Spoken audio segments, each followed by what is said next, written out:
There is a question pondered over in many great works of literature.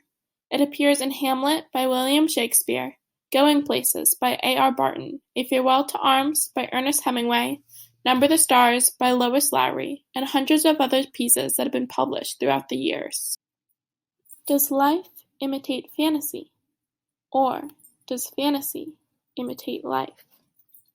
Some authors came to the conclusion that fantasy is a product of reality.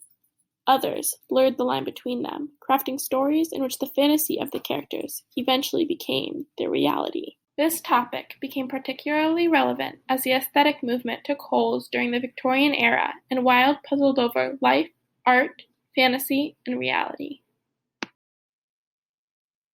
In The Importance of Being Earnest, Oscar Wilde, inspired by the aesthetic movement, illustrates the conflict between fantasy and reality in order to explore the relationship between them, ultimately coming to the conclusion that life conforms to fantasy. To Algernon, marriage is just another aspect of reality that would weigh him down. Due to the nature of the times he lives in, the only parts of relationships deemed socially acceptable to display in public are always being around each other and complaining about the troubles of a significant other brings. Even flirting is frowned upon. So naturally, any man such as Algernon who has never experienced love would see it as a burden rather than a goal. That is, until his imagination is stimulated. When Jack describes his ward Cecily to Algernon, he opens the door to a whole new fantasy of what marriage could be like. Now that Algernon has his idea of the perfect woman in his mind, he's determined to make this fantasy into a reality. Cecily, on the other hand, has always been in love with the idea of love.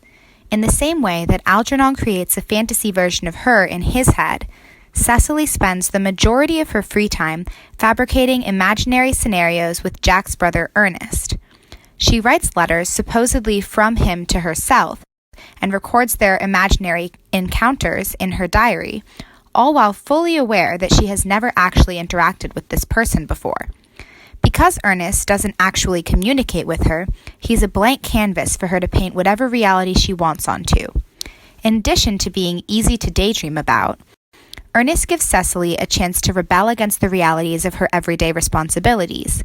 While Miss Prism demonstrates Victorian morals at the time by reprimanding Ernest for constantly getting into trouble and insisting that he is a bad person, Cecily believes he can be changed.